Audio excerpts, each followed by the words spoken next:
Galadriel. Everything you need to know about this mysterious and powerful elf from Lord of the Rings. Hi everyone, welcome back. I'm Terry and this is Marvelous Videos. Amazon Prime's The Rings of Power presents a mysterious yet familiar universe.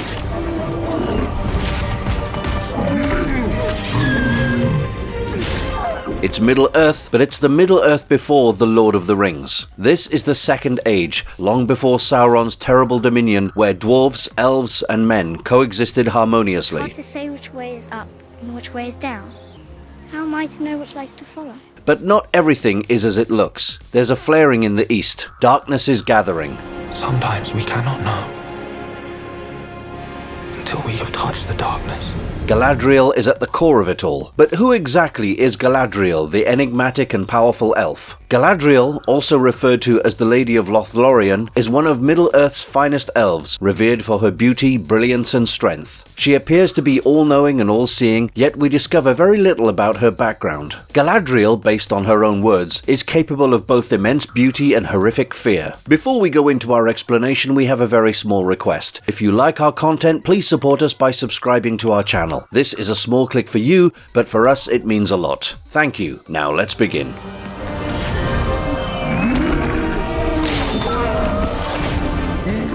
Backstory of the mightiest and fairest of all elves. Galadriel was an elf lady who lived through the Three Ages. Galadriel was born in Valinor as a Noldor, the daughter of Finarfin and the younger sister of Aegnor, Angrod and Finrod Felagund, the king of Nargothrond. She supported Feanor during the banishment of the Noldor. She did, however, object to the kinslaying in Alqualond, and also traversed the Helcaraxi with the remainder of Fingolfin's companions. Realm of the Lord Celeborn and of Galadriel, Lady of Light. She stayed in both Nargothrond as well as Doriath after coming to Beleriand, where she met Melian. Later, she reigned over the Lothlorien forest elves with her spouse Celeborn, and they produced a child, Celebrian, who wedded Elrond. She is documented as the fiercest and fairest of the remaining elves on Middle-earth. She became tall and lovely even for Noldor women, being powerful in body, will and mind. She was allegedly a match both for the Lawmasters and the Eldar athletes in their youth. She'd confessed to Frodo Baggins how she had been the carrier of Nenya in the War of the Ring.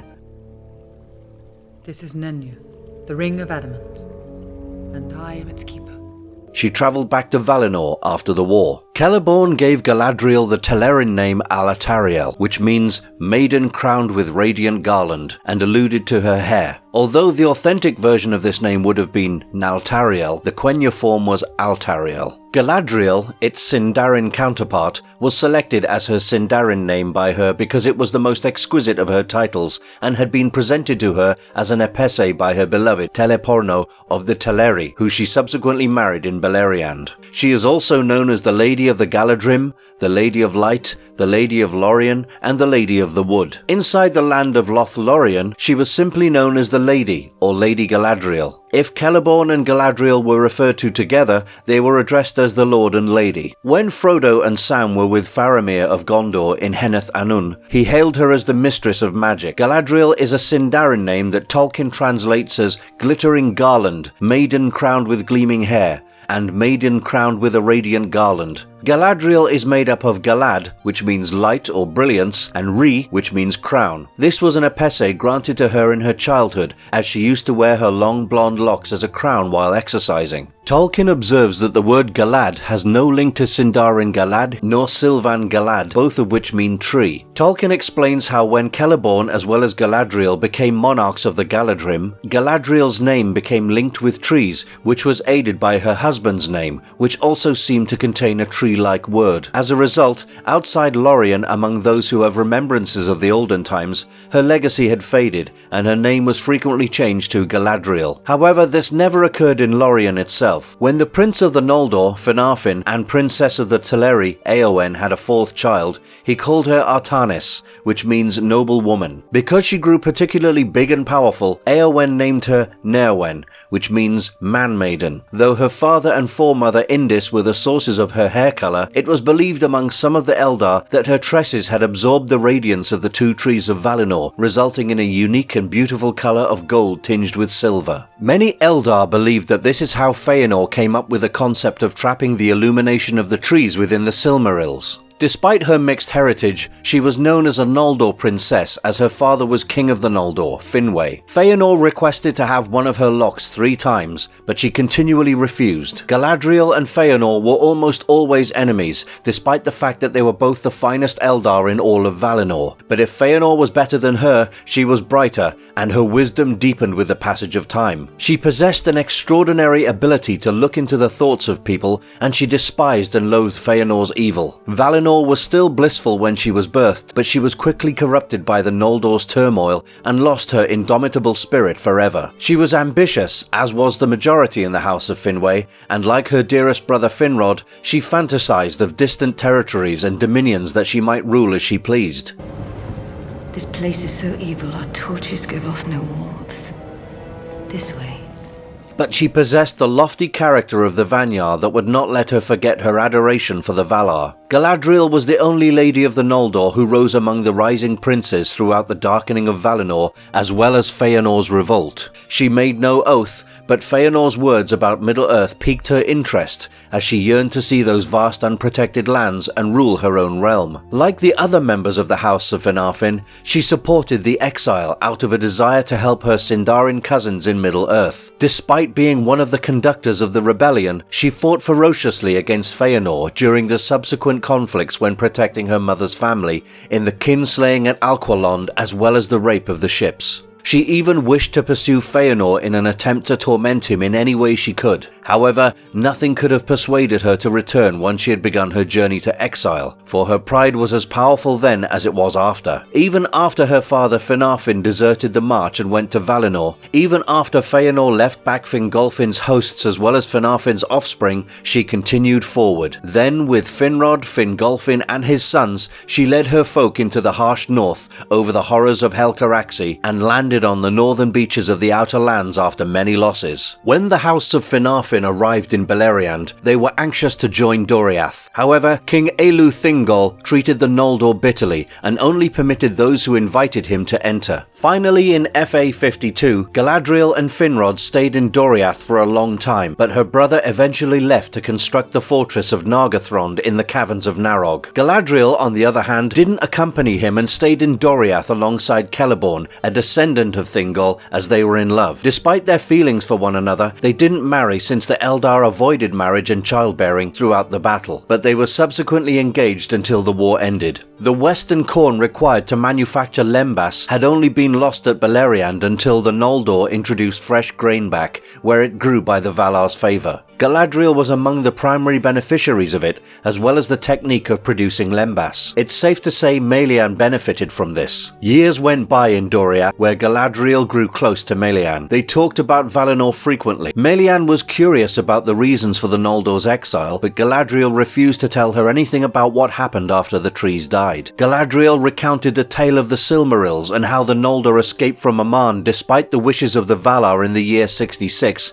but held back the kinslaying, the Oath of Feanor, as well as the burning of the ships at Losgar. Melian was aware that something was missing, but Galadriel would not tell her anything else. Thus, Thingol became concerned about the Noldor, and shortly after, he learned about the Noldor's wicked actions in Aman, and it just so happened that the offspring of Finarfin were meeting Galadriel in Doriath. Angrod recounted everything, prodded on by his accusatory remarks, and Galadriel's brothers left sorrowfully. Despite this, Galadriel remained in Doriath till 102, once the realm of Nargothrond was completed and a feast was held for all Finarfin's offspring. She stayed in Nargothrond for a while, and during that time she questioned Finrod why he stayed unmarried, to which her brother replied with ominous predictions about his country. Back in Doriath in 420, Galadriel received another prophecy from Melian concerning a man who will cross into Doriath, motivated by a tragedy bigger than Melian's girdle. Galadriel played no vital role in the overall course of events during the War of the Jewels.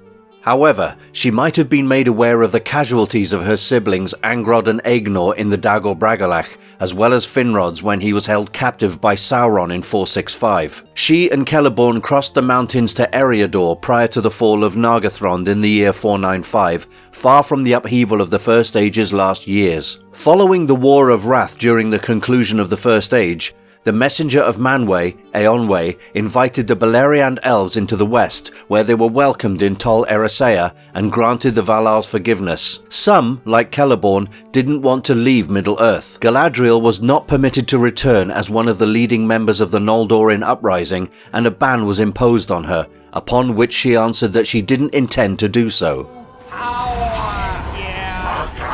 Servant of Morgoth.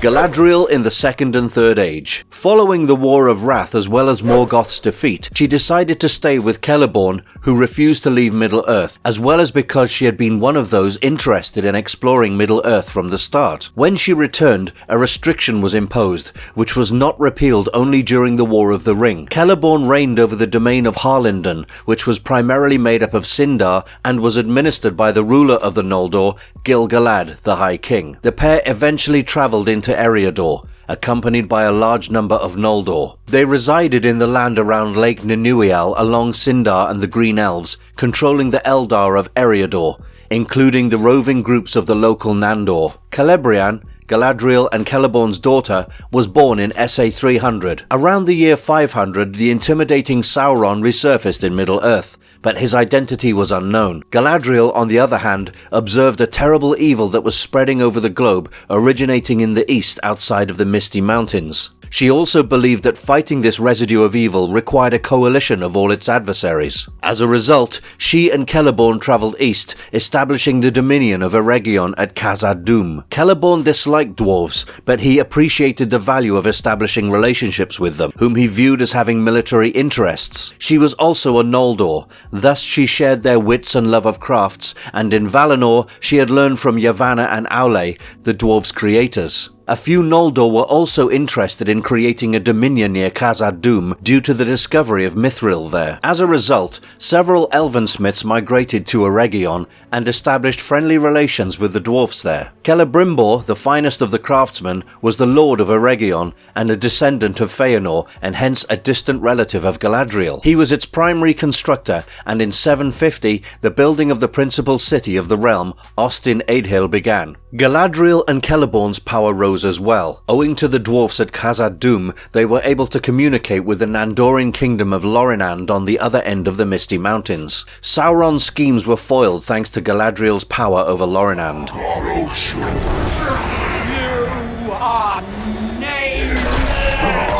Around the year 1200, Sauron arrived in Eriador disguised, but he was exclusively greeted in Eregion by Celebrimbor as well as the elven smiths, all of whom were interested in his craftsmanship guidance. Galadriel was not duped and rejected him, claiming that he had not been aboard Aule's train as he stated. He realized right away that Galadriel would become his primary foe and impediment, and he tried to appease her by bearing her contempt with apparent patience and kindness. Simultaneously, Sauron turned Celebrimbor as well as his Gwaith Myrdain upon Galadriel and Celeborn without her knowing. Finally, he incited them to revolt, and they gained control of Eregion between about 1350 and 1400. Thus, Galadriel and Celeborn travelled to Lorinand via Khazad-dûm. However, Celeborn refused to enter the Dwarvish kingdom and remained in Eregion. Celebrimbor detected Sauron's deceit when he created the One Ring during SA 1600. The elven smith travelled to Lorinand for advice from Galadriel. They didn't find the ability to demolish the Rings of Power, so she then instructed him to conceal the 3 Rings of Elves somewhere Sauron couldn't find them. As a result, he handed her the White Ring, while the remaining rings were handed to different elven lords. This occurred in 1693, the year in which Sauron launched his battle against the elves. Eregion was devastated, and Celebrimbor was killed during Eriador's invasion. In spite of the torture and abuse, Sauron could not find out where all the elven rings lay, but he thought Galadriel and Gil-galad had them. However, Sauron was vanquished in 1700 owing to Númenor. Galadriel was soon affected by sea longing and decided to depart Lorinand and live beside the sea. Her need for the sea was inescapable as a high elf, and now she was burdened with the urge to cross into the Blessed Realm. However, the restriction on her prevented her from doing so. As a result, she didn't yet reach the sea, but instead travelled west of the highlands with Celebrian through Khazad-dûm. They went to Imladris, a haven built by Elrond after the battle, in search of Celeborn. While there, a council had been convened, and it was agreed that Imladris, rather than the bleak Eregion, would serve as the elvish capital in the east. Galadriel, Celeborn and Celebrian lived in Imladris for a long time before leaving to settle beside the sea in Belfalas, which later came to be known as Dol Amroth. Although there were few residents, Nandoran companies paid them visits. They appear to have visited Lorien twice prior to the Last Alliance, as well as the conclusion of the Second Age. Celebrian, Galadriel and Celeborn's daughter, married Elrond the Half-Elven in the early Third Age in the year 109. They didn't remain with her at first because Galadriel was plagued with dread and worried about the spreading gloom in Mirkwood as well as Dol Guldur. As a result, she and Celeborn set out on lengthy excursions to investigate Rhovanion, travelling from Gondor and also the boundaries of Mordor towards Thranduil at the north. They also spent a long time with King Amroth in Lorien, for Galadriel recognised in her insight that this affluent kingdom could serve as a good bastion against the spreading shadow if it was wisely governed. The Istari arrived in Middle-earth at this moment, and only she, Elrond and Círdan recognised where they hailed from. Approximately in 1100, the wise, particularly Galadriel as a senior Eldar, became well informed of the evil living at Dol Guldur, but mistook it for a Nazgul. Following their inquiries, Galadriel and Celeborn crossed the mountains to Imladris, where they lived for many years with their people. TA 1980 to 1981, a horror emerged in Khazad-dûm, and the dwarves fled the land, while the numerous Sylvan elves of Lorien were forced to escape south. To make matters worse, the Amroth died without leaving an heir, leaving the elven nation without a monarch. As a result, Celeborn and Galadriel travelled there, were welcomed by the citizens, and jointly took up the rule, but declined to adopt the royal status, and were known as the Lady and Lord of Galadrim. They stayed and governed long there, protecting the kingdom from all the horrors of the time. In 2463, when the darkness of Dol Guldur expanded anew, the White Council was created. It was called by Galadriel, who, as a close friend of Gandalf, urged that he be appointed to the council. This honour, however, fell to Saruman. The council, however, did not act until later sessions when Gandalf determined that the darkness was Sauron. After much deliberation, the council banded together and ousted Sauron from Dol Guldur around 2941. After many years of wandering, Aragorn was allowed to Lothlorien by Galadriel. She told him to replace his soiled clothing and dress like a royal prince. Aragorn was betrothed to her granddaughter Arwen at the time. I passed the test. I will diminish.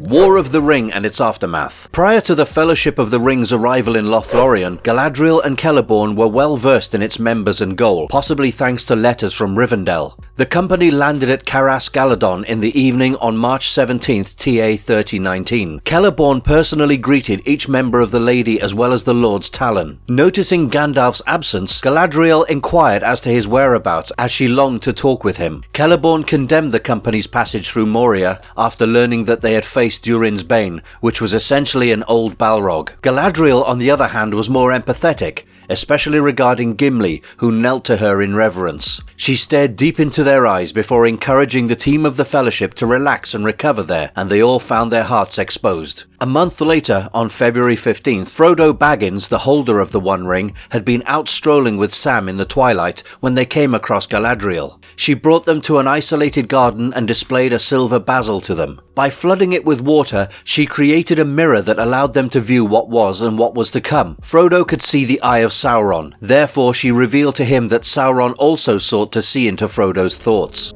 He will try to take the ring.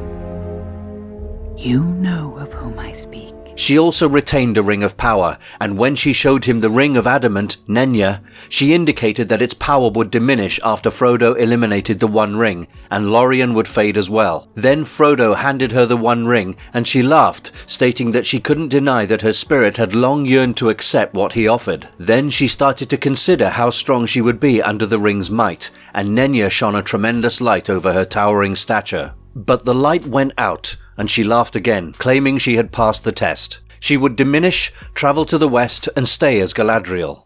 I will diminish and go into the west and remain Galadriel. The prohibition on her return to Aman was ultimately lifted as a result of this rejection and the lengthy opposition against Sauron. That evening, the Lady and the Lord convened the Fellowship and announced their departure for the next day. The following day she sent out the Fellowship forth on their quest with lembas as well as elven cloaks for every one of the members. Later, the Lady and the Lord attended a departure party aboard a swan boat, from which Galadriel sang a melody about Eldamar. She proceeded to deliver unique gifts to every member after everyone had finished eating and drinking. The elf stone that she handed to Aragorn as a sign of hope from Arwen stood out among the presents. The jewel was also a bridal present and a token of Arwen and Aragorn's upcoming wedding, done in accordance with the Noldorin custom of the bride's mother giving the groom a jewel. But Arwen's mother, Celebrian, had passed away long before, so Galadriel delivered it in her place. She was confused about what to offer Gimli and asked him what he wanted. He asked for a strand of her tresses after complimenting her magnificence. Instead, she gave him 3 strands of hair, which he pledged to turn into an everlasting crystal in her remembrance. Last but not least, she gave Frodo a little crystal vial specially made by her that housed the light of Earendil's star. The Fellowship saw her one more time while floating in the water to the Anduin, a radiant figure in white lifting her arms, and despite the distance, Frodo could plainly hear her chanting a long paragraph in Elvish. Gwaihir, who had been dispatched by Galadriel, carried a revived Gandalf to Lorien the next day. He was greeted at Caras Galadon, where he was cured and clothed in white, in addition to receiving and giving advice. Galadriel offered him some prophetic words for Aragorn, Legolas and Gimli before she went. The country of Lorien was not immune to the conflicts within the War of the Ring. During March 11th and 18th, the Galadrim was attacked 3 times by Dol Guldur. Celeborn reached the Anduin along with his horde following the initial fall of Barad-dûr and began the devastation of Dol Guldur. Soon after, Galadriel tore down the fortress's walls and exposed its pits. Galadriel, Celeborn and their companions attended Aragorn's wedding to Arwen, and then they accompanied the packed funeral ride of King Theoden towards Rohan. Following the burials at the Golden Hall, the travellers resumed their journey north with other companions, stopping in Isengard. Saruman, who had been released by Fangorn, snarled that she had always despised him and that he would take solace in knowing that her domain, as well as his, had now been destroyed. 2 years later, on September 22nd, 3021, Frodo and Sam discovered a wandering company when travelling throughout the Shire and found that Elrond, Galadriel and Bilbo were members. Nenya was visible on her finger, and she shone like the moon. Frodo agreed to accompany them, and the hobbits, commanded by Elrond and Galadriel, joined the party. They arrived in Grey Havens on September 29th and sailed over the sea, bringing the Third Age to a close. Celeborn, her spouse, arrived somewhere later in the Fourth Age, and according to FOA 120, Gimli journeyed to the west because he wanted to meet Galadriel once more, and perhaps he was able to do so because of her intervention.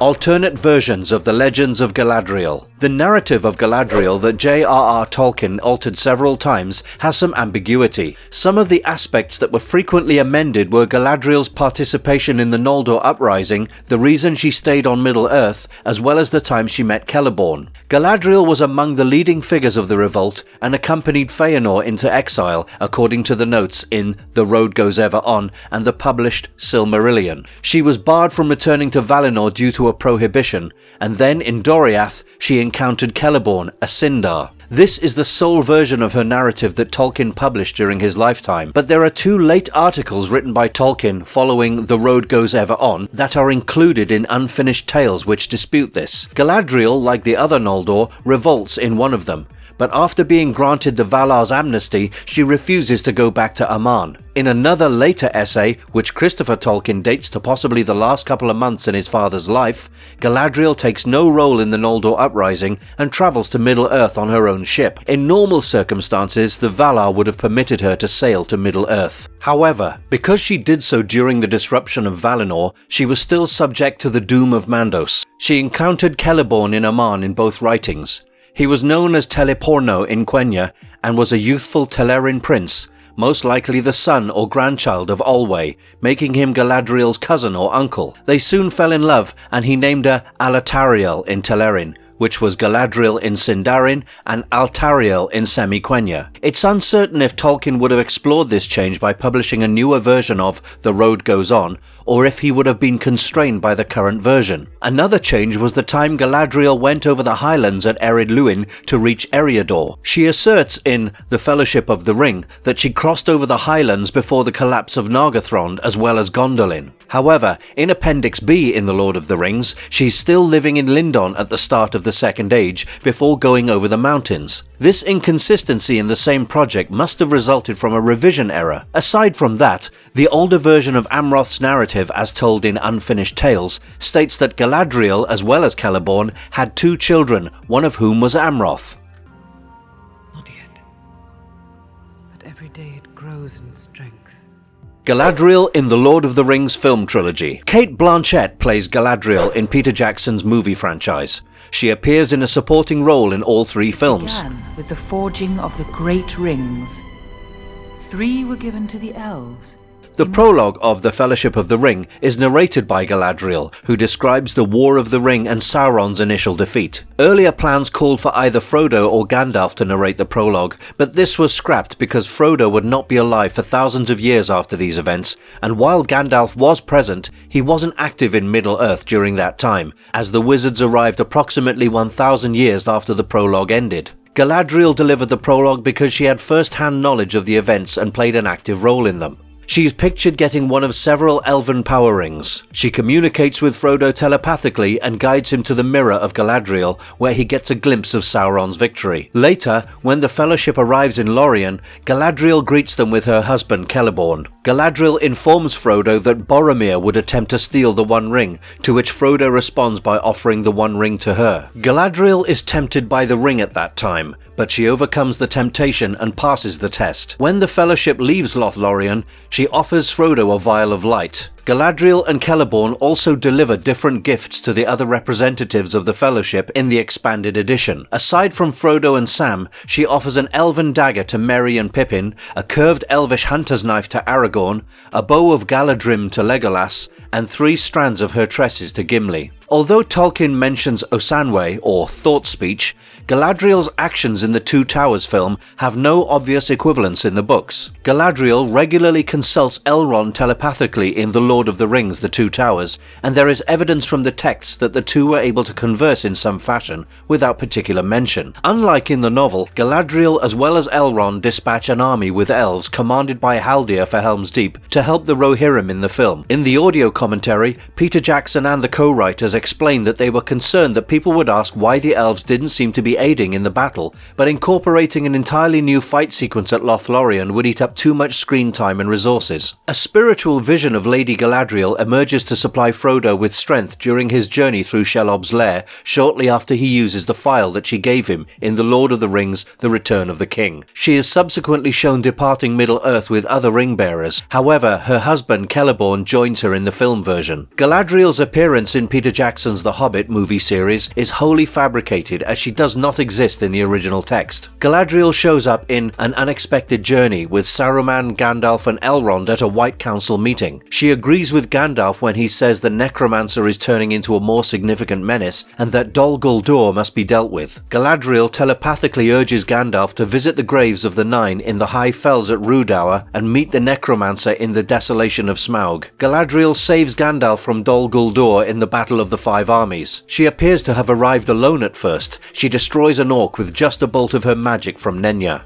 She is rapidly encircled by the phantom forms of the Nazgul, and Sauron's disembodied voice begins mocking her in his black speech. The Dark Lord makes fun of her because she is alone among the shadows, a lone light in the darkness. Galadriel, on the other hand, discloses that Saruman as well as Elrond have followed her into Dol Guldur, and that the two are fighting the ring-wraiths as Galadriel attempts to cure Gandalf with a kiss, which consumes her vitality. Radagast approaches to take Gandalf aside, and Galadriel refuses to follow him despite Gandalf's pleas. Once the ring-wraiths have been vanquished, Sauron emerges and restores the Nazgul, threatening the White Council with the collapse of the West and the rising of Angmar. Although Saruman and Elrond are terrified in the face of the fearsome Dark Lord, Galadriel emerges in her darker spectral form to confront Sauron. She quickly defeats the Nazgul and drives them away while she and Sauron fight in a battle of wills, the latter attempting to demonstrate his supremacy. Galadriel, on the other hand, is uncompromising and declares Sauron to be nameless, faceless and formless, demanding that he return to the void form from whence he sprang. Galadriel eventually defeats Sauron, who escapes to the east as nothing more than a ball of fire. However, the confrontation drains Galadriel's vitality, and Saruman orders her to retire to Lorien whilst he vows to deal with the menace of Sauron himself. Galadriel is a crucial character in Amazon Prime's television series The Lord of the Rings, The Rings of Power, played by Morvith Clark.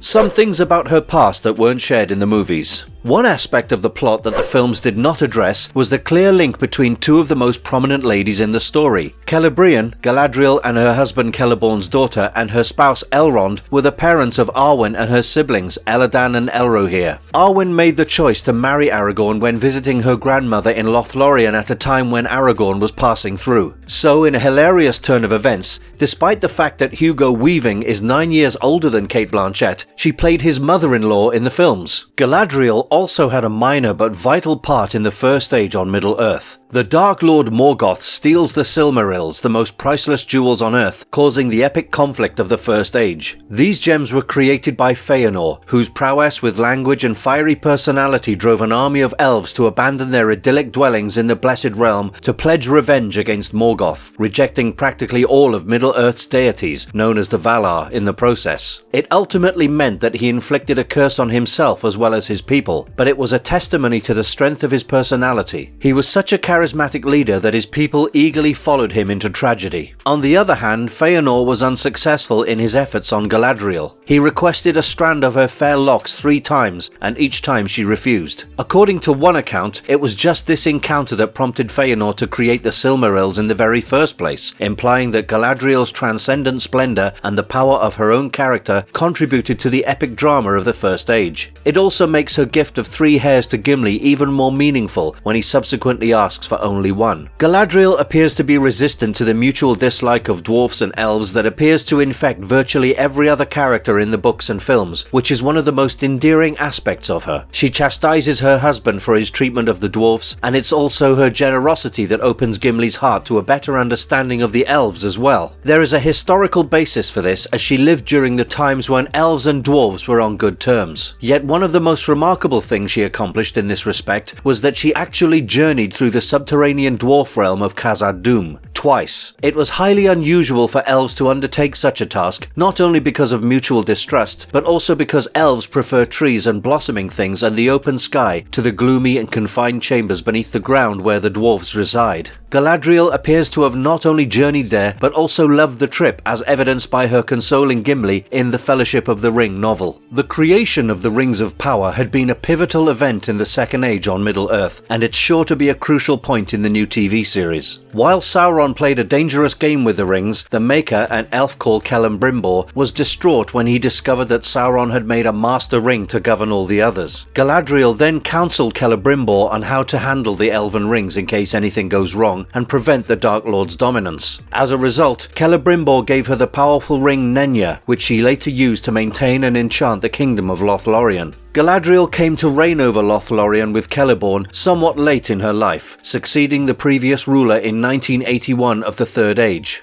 Galadriel had only been in Lothlorien for 1,000 years when the occurrences of The Lord of the Rings were set in the early 3000s of the Third Age, which, while long in mortal terms, is not very long in the eyes of an eternal elf. She married Celeborn during the First Age, which meant that by the time The Lord of the Rings came out, they had been wedded for about 7,000 years, at the very least. The connection between Sauron as well as Galadriel will be one of the most intriguing aspects of the Rings of Power trilogy. Tolkien left enough information to suggest that they ought to have met, given that they were both dealing with Celebrimbor a lot throughout the Rings' making. However, one of Tolkien's comments and notes states that Sauron considered her as his equal, and was thus concerned about what she might do and and would do if she chose to. According to the author, she was the last of the great among many of the High Elves during the Third Age, and hence the one woman Sauron must have dreaded the most among all his foes throughout the War of the Ring. We don't know how much of this tale will make it into the show, but Galadriel obviously has a deep and complicated past that would make her a prominent character in any new Tolkien adaptation.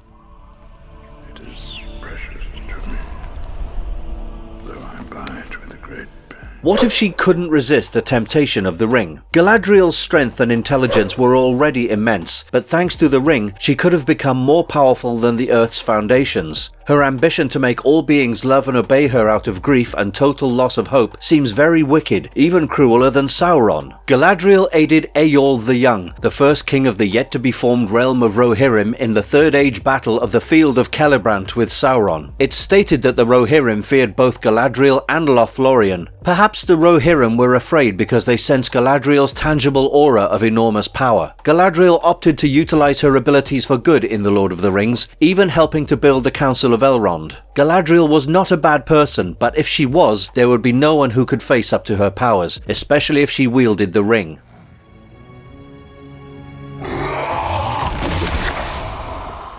What makes Galadriel so powerful? Lady Galadriel, the Lady of Light, and Lady Arwen's grandmother, was an elf queen of exceptional beauty with ageless features and a golden stream of hair. She was also the tallest of the elf women, standing at 6 foot 4 inches, about 193 centimeters. Because of her knowledge and might, she played pivotal roles throughout Middle-earth's history, particularly during her tenure in Eregion and the War of the Ring. She liked to dress in the truest white. She was renowned for being rather proud, especially when she was younger. By the conclusion of the Third Age, however, such pride had been much softened by age. She was, nonetheless, no plain fey entity, but a powerful lady. She wore one of several great rings, Nenya, which was the Ring of Adamant, and had the One Ring been her possession, she would have been a formidable foe to the Dark Lord Sauron. Galadriel possessed incredible magical abilities and was regarded as the best of the Noldor following Feanor. She had been a student of Yavanna and Aule at the Undying Lands, and she subsequently became a companion of Melian the Maya. As a result, it may be surmised that she received her skills from these three great individuals. However, the essence of her power is still unknown. The core of Galadriel's abilities was thought to be derived from the items she possessed, Nenya, which was the Ring of Water. In other stories, she was also represented as having the ability to communicate across huge distances, foretell the future, and perhaps even conceal her thoughts from other enormously strong entities. She once said that Sauron couldn't see her thoughts, but she could see his. It's also likely that her divination abilities were acquired from or enhanced by her mirror, which could show events from the future, present, and past. However, due to her exceedingly cryptic nature, even the incredibly skilled Saruman, as well as an elf as acute as Elrond, struggled to grasp her talents, and her abilities were such that the non-elven people of Middle-earth questioned them. Whatever they were, it must be recognized that Galadriel utilized them for good, to safeguard Lorien from any invasion. She also utilized her mighty strength to shatter the very foundation of Dol Guldur, a castle whose might was increased by Sauron's power. Galadriel also held the power to interact with people through thoughts, known as Osanwe. Galadriel talked telepathically with Elrond as well as Gandalf on the return voyage from Minas Tirith shortly after the end of the One Ring. Galadriel, in addition to her magical abilities, was intelligent and thoughtful. She was one of the few who were not duped by Sauron during the Second Age, and thus advised Celebrimbor to conceal the three rings. She likewise abstained from using Nenya's abilities when the One Ring had been in Sauron's control, and only did so once the One Ring was destroyed, because it was only at that time that she felt comfortable doing so.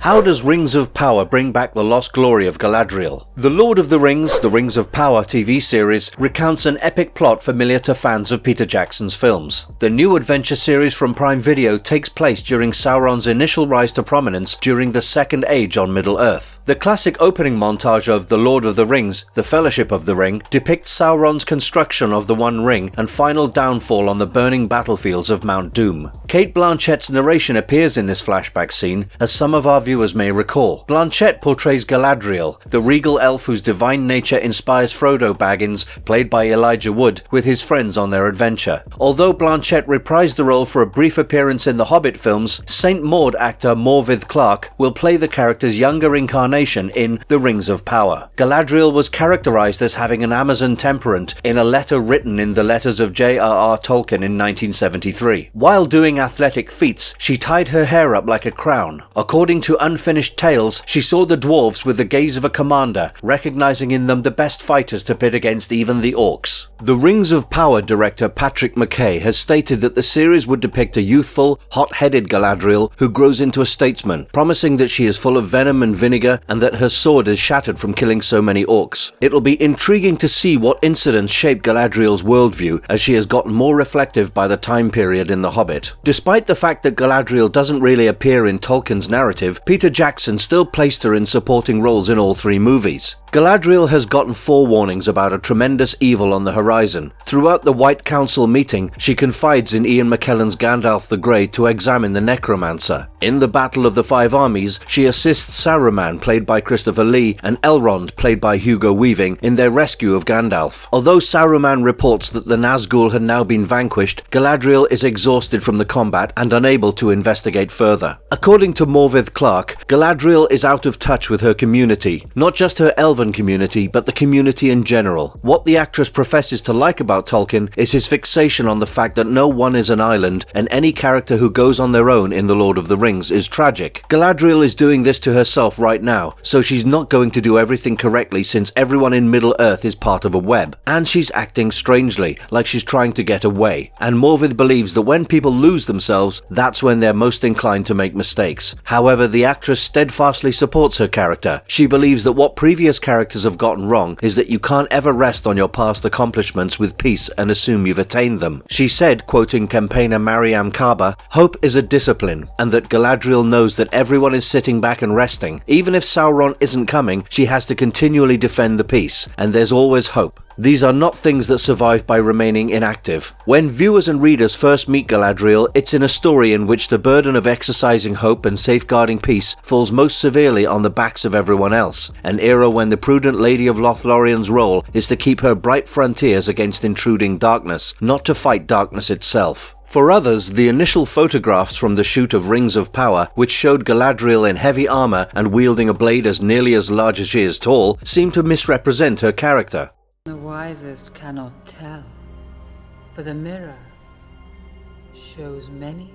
Conclusion. Frodo encounters the elven figure Galadriel in the Fellowship of the Ring. Viewers unfamiliar with Tolkien's writings have stated that they were concerned whether they could believe Galadriel as she had a sinister and knowing expression in her eyes. Whether it was on purpose or not, so much about her persona struck many as a bit terrifying. Galadriel was someone who, if she chose the road of evil, could bring so much devastation, and there's something so magnificent about Galadriel because she rejected a sort of power that most, if not all, of the inhabitants of Middle-earth would take and utilize to destroy instead of create. She was also a commander in the Noldor Rebellion who fled the Undying Lands to dominate a section of Middle-earth, which is why many Tolkien enthusiasts believe Galadriel could have been far more destructive and horrible than Sauron because of her hunger for power. After all, if she had possession of the ring, she herself said she would be as treacherous as the water. And if you liked our content, don't forget to leave a like and subscribe to us if you haven't already. Have a good one. Thanks for watching, and see you next time.